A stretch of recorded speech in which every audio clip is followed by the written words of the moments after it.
4 years ago, we sold our house, quit our jobs, crammed everything we owned into a tiny little travel trailer and hit the road.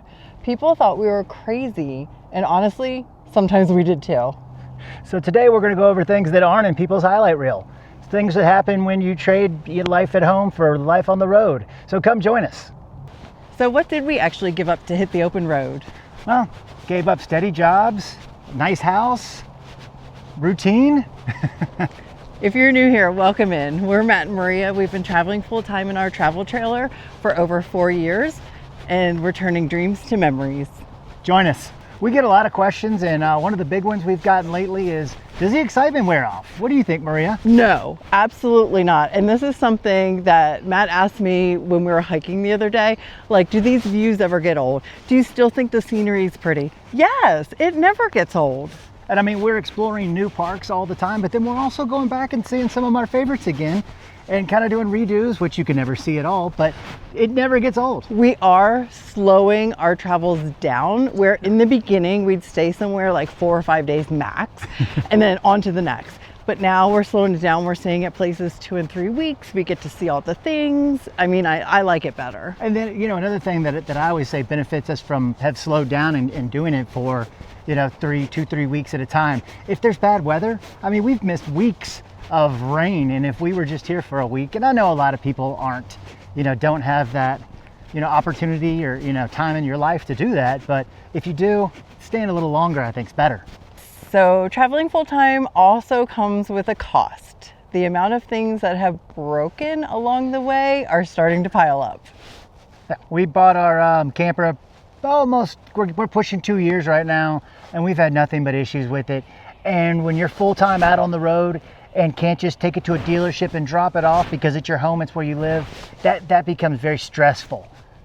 Thank goodness Grand Design has allowed us, anytime we have issues, they allowed us to get mobile technicians out, and there are mobile technicians everywhere. So that does help with the stress, but you know, it is what it is. If you guys have come across any breakdowns along the way, drop it in the comments. We want to know we're not alone. Yeah, I mean, with that, like this year, what did we lose? A refrigerator, our solar didn't work. We just got past kind of a slide issue. I think we figured that out. What else did we have? We lost some trim on the highway. Yeah, we had part of the wheel well flew out. And then when we first got the camper, the top cap that's on the front actually came disconnected because they didn't put the screws down through a header correctly. So all those screws snapped, and luckily we caught it before a huge rain. And look, you can hear this and first think, okay, things break, that's life. But there's one moment that really put anything in perspective for me. We were towing up to Yosemite on the 120, bunch of switchbacks. I'm watching the transmission temperature gauge. It starts climbing. It's usually at 167. It's 170, 180, 190, 195 on a steep mountain road, pulling a 38-foot trailer weighing, you know, almost 13,000 pounds, you know, and it hits home. So, you know, we had to pull over right off the side of a cliff, you know, where the road hangs over. Maria's freaking out about that.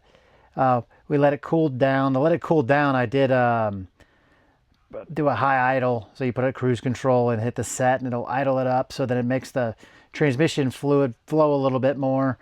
You know, and we got that going, and you know, we made it to the campground safely. But I mean, that was a lesson learned, and something else that I had to educate myself on, because you need to lock out some of the higher gears so it keeps the RPMs up while you're climbing those hills, which keeps that transmission fluid pumping more, which keeps it cool. So I mean, that was one of those things that, you know, you just never know when that stuff's going to happen. So it's got to be prepared. What do you always say when something breaks? I mean, it's part of the deal, right? You sign up for this life, you sign up for the uncertainty, and honestly, every single time something has gone wrong, we've figured it out.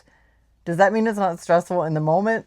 No, it is absolutely stressful, but we've never been stuck somewhere we couldn't get help. We've never been in a situation we couldn't get through.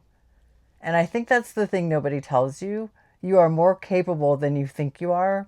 You will figure it out. She is right, though. You'll figure it out. But here's what also nobody tells you. The good stuff. Because everyone focuses on what you're giving up, what could go wrong, and all I want to talk about to you is actually what you get. We stayed at a vineyard. Like, we woke up and there was vines outside our window. We had a glass of wine the night before, sitting outside our RV, watching the sunset over the grapes. That's a Tuesday. That's just a Tuesday for us now. And it's not just the big stuff. We were camped out. I think we were at Yosemite Lakes. Maria was calling out to me, Matt, come look at this. I went out. There's 9 hummingbirds around the hummingbird feeder, just hovering around. I would have never seen this from the house.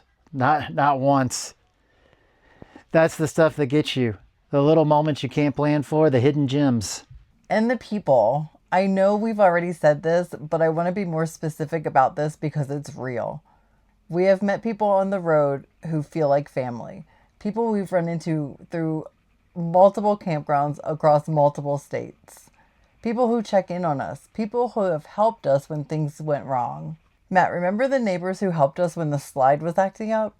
Oh, immediately. Didn't even ask. Just showed up. The community out here, you guys, if you know, you know.